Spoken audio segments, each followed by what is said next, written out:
আজকে পুজো বাড়িতে ঝরঝরে বাসন্তী পোলাও, সাথে ছিল আলুর দম। অনেকটা দেরি হয়ে যাওয়ায় অনেক রাত করেই খেতে বসা হয়েছিল। ইতিমধ্যেই আমরা যখন পৌঁছই তখন কিন্তু পিসিমণি হাতে করে প্রসাদ নিয়ে চলে এসেছেন। সবাইকে আগে প্রসাদ দর্শনটা করাই। তো বন্ধুরা দেখো, আজকে চলে গিয়েছিলাম পুজো বাড়িতে। এই পিসিমণির বাড়িতে আজকে শীতলা মায়ের পুজো, কিন্তু আমরা যাওয়ার আগেই পুজো টুজো সমস্ত কিছু হয়ে গিয়েছে। তার আগে দেখাই, সকাল সকাল ভালো করে রান্নাবান্না সেরে নিয়ে দুপুরবেলা খাওয়া দাওয়া সেরে নিয়েছি বন্ধুরা। রাতের খাবার আজকে পিসিমণির বাড়িতেই, ঠাকুরের প্রসাদ পাবো বন্ধুরা, সেই জন্য একটু তাড়াতাড়ি রেডি হচ্ছিলাম। কিন্তু বন্ধুরা শাড়ি পরতে একটু দেরি হয়ে যাচ্ছিল। এদিকে আমার হাজবেন্ড 10-15 বার ফোন করেছে, কখন যাবে কখন যাবে কখন বেরোবে। আমার হাজবেন্ড এখন আছে দোকানে, মানে বারাইপুরে। আর বারাইপুরেই হচ্ছে পিসিমণির বাড়ি, এবং পিসিমণির বাড়িতেই আজকে পুজো। প্রতি বছর এই দিনেই পিসিমণির বাড়িতে শীতলা মায়ের পুজো হয়, প্রতিষ্ঠিত ঠাকুর। তো আজকে বন্ধুরা রেডি হয়ে গিয়েছি, একটা শাড়ি পরে নিয়েছি তোমরা দেখতে পাচ্ছ। আর তার সাথে আমি কিন্তু মুখে একটু ফেস পাউডার দিয়ে নিয়েছি। আমি কখনোই খুব একটা বেশি সাজি না, তবু বন্ধুরা যা কিছু সাজি তোমাদেরকে দেখাই। দেখো, একটুখানি ফেস পাউডার, একটু সিঁদুর, একটা টিপ পরে নিয়েছি, ব্যাস আমি কিন্তু পুরোপুরি রেডি। তো ভাবছিলাম সবাই শাড়ি পরে যাচ্ছে, শাশুড়ি যা সবাই শাড়ি পরে যাচ্ছে, এর মাঝখানে আমি যদি চুড়িদার পরে যাই তাহলে কেমন একটা লাগবে। সেই জন্য আমি একটু জেদ করে শাড়িটা পরলাম। আসলে আমার চেহারাটা ভারী এবং তার সাথে সাথে আমি চুড়িদার পরতে বেশ কমফোর্টেবল, কিন্তু শাড়ি পরেও আমি কমফোর্টেবল ফিল করি। ওই যে একজন একটু ধরে দিতে হয়, আমি একা একা পরতে পারি না। সেই জন্য শাশুড়ি মা বলে, তুমি একা একা পরতে পারো না, দেরি হয়ে যায়, সেই জন্য তোমাকে শাড়ি পরতে হবে না। কিন্তু আমি যে নাছর বান্দা, দুটো মহিলা যাচ্ছে তারা শাড়ি পরে, এবং আমি যে শাড়ি পরবো না, আমার খুব খারাপ লাগছিল। তো যাই হোক, এইসব কথা বাদ দাও, এখন আমি একটা শাড়ি বের করে কিন্তু পরে ফেলেছি অলরেডি। আর তোমাদেরকে এপাশ ওপাশ ভালো করে দেখিয়ে নিচ্ছি, কারণ অনেকদিন পরে শাড়ি পরলে যা হয় আর কি। তারপরে ঘেমে নিয়ে চান, ফেস পাউডার বাড়িতেই ধুয়ে উঠে গেল একদম মুখ থেকে। তো তারপর বন্ধুরা তাড়াতাড়ি করে টোটো এসে গেছে, আমি এখন বাইরের দিকে ঘরে চাবি দিয়ে দৌড়াবো। আর বন্ধুরা সবাই রেডি হয়ে বেরিয়ে পড়েছে, সবাই গিয়ে টোটোতে গিয়ে বসেছিল। আমার জায়ের ছেলে, আমার যা, আর তার সাথে ছিল আমার শাশুড়ি মা। তো বন্ধুরা আমি এখন টোটোতে উঠে পড়েছি, উঠে এখন রাস্তায় বেরিয়ে পড়া হয়েছে বারুইপুর যাওয়ার উদ্দেশ্যে। কিন্তু রাস্তার মধ্যে এতটা মনোরম হাওয়া এবং তার সাথে একটা মেঘলা ওয়েদার, বেশ ভালো লাগছিল। অবশেষে আমরা পিসিমণির বাড়িতে এসে পৌঁছলাম। ও মা, পিসিমণিকে দেখে তো চিনতেই পারছি না। পিসিমণি একটা আটপৌরি করে শাড়ি পরেছে এবং তার সাথে কি সুন্দর করে সেজেছে।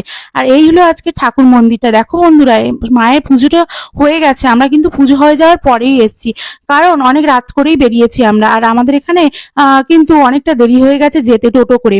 তো দেখো বন্ধুরা, মায়ের দর্শন করিয়ে দিই। যাই হোক, পুজোর প্রসাদ পাবো, এটাই আনন্দ, এটাই খুশি। যাই হোক না কেন, এই প্রথমবার আমার বিয়ে 4 বছর হচ্ছে, আমি কোনো বছরই এই পিসিমণির বাড়িতে আসিনি। তবে পিসিমণি কিন্তু প্রসাদ পাঠিয়ে দেন, যা যা কিছু হয় পাঠিয়ে দেন। এবছর কিন্তু আমরা চলে এসেছি প্রসাদ নিতে, বাড়িতেই চলে এসেছি।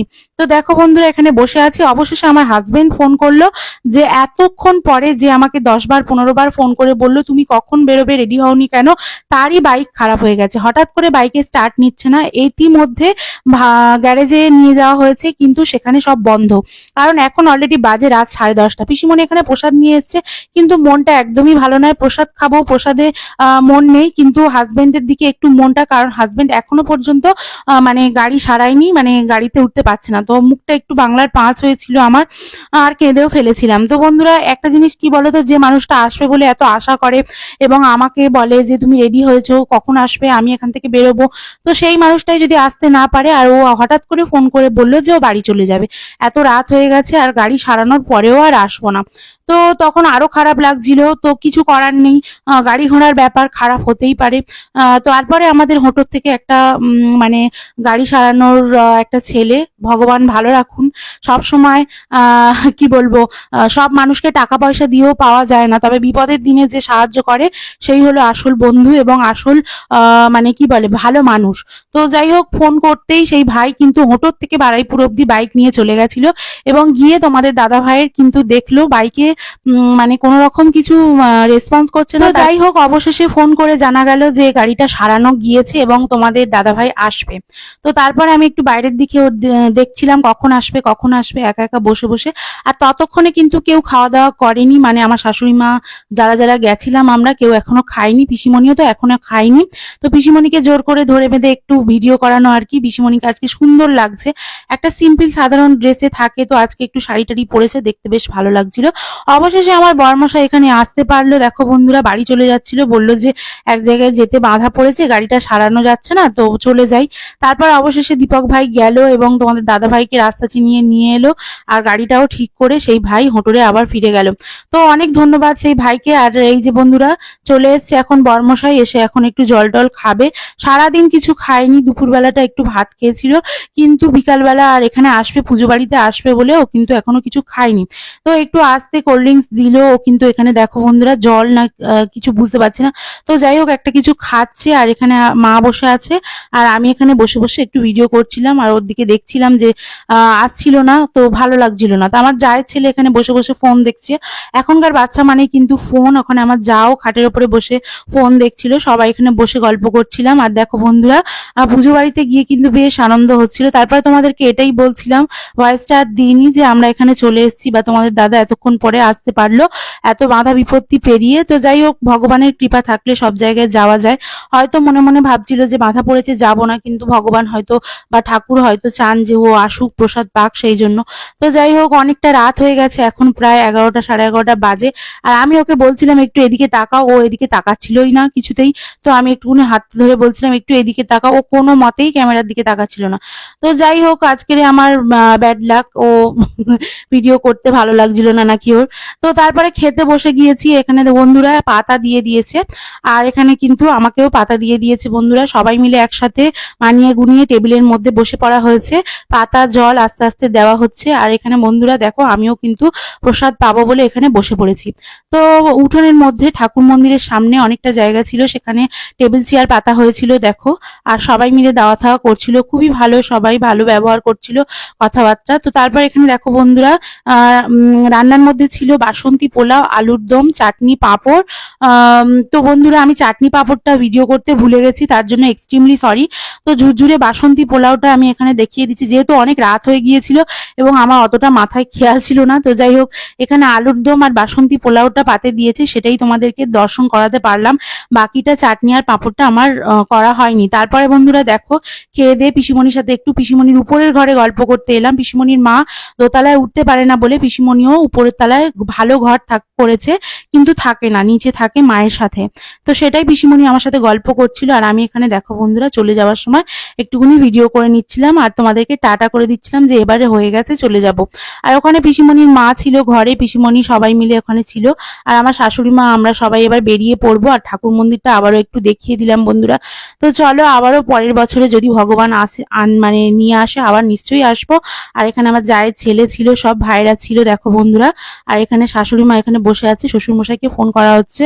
শ্বশুর মশাই কিন্তু আজকে আসেননি, উনি বাড়ি চলে গিয়েছেন, বোঝা ছিল বলে বাইকে, তো সেই জন্য আজকে আসেননি। আর আমরা সবাই মিলেই চলে এসেছি।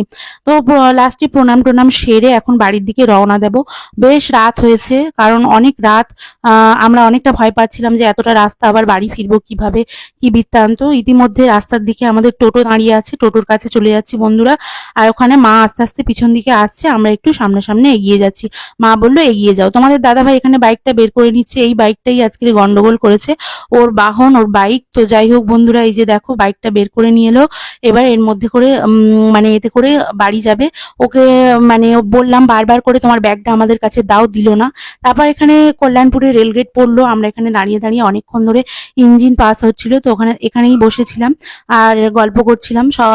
ভাই আর ভাইয়ের বন্ধুরা ওই পারে অন্য দিক দিয়ে গিয়েছে ওদেরকে বাড়িতে ছাড়বে বলে, আর আমরা এই সাইড দিয়েই যাচ্ছিলাম। তো দুজন মিলে একসাথে যাচ্ছিলাম। আর এখানে মা মানে সবাই টোটো টোটো আর বাইক একসাথে যাচ্ছিলাম। তো দেখো বন্ধুরা, তারপর রেলগেট পেরিয়ে গেলাম, আর ইঞ্জিন পাস হচ্ছিল। তো তারপরে বন্ধুরা দেখো আমার জায়ের ছেলে এত রাত পর্যন্ত কিন্তু জেগে আছে। ও যে জেগে আছে এত রাত পর্যন্ত আর আনন্দ করছে, ও দেখাচ্ছিল ওটা ওর স্কুল, কোথায় ওর পড়তে যায় সেসব জায়গাগুলো। তো আমাদের দেখতেও বেশ ভালো লাগছিল, এবং বলছিলাম, ও আঙুল বাড়ি বাড়ি বলছিল যে ওই স্কুলে আমি পড়ি, ওই স্কুলে আমি পড়ি। তো দেখো বন্ধুরা, তারপর বর্মশা এখান থেকে আসছে আর আমি এখানে টোটো করে যাচ্ছি।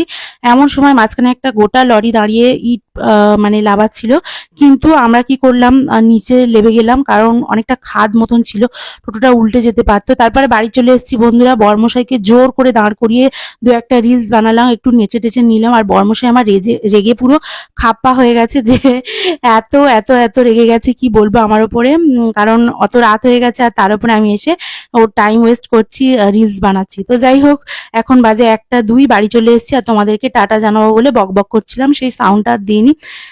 তো আজকের ভিডিওটা কেমন লাগলো অবশ্যই জানিও। এই ছিল আজকে পুজো বাড়ি যাওয়ার আমার ব্লগ। আর কেমন লাগলো আমাকে মানে আজকের জানিও। তো টাটা বন্ধুরা, ভালো থেকো, সুস্থ থেকো সবাই। আবার দেখাবে একটা নতুন ব্লগ ভিডিও নিয়ে।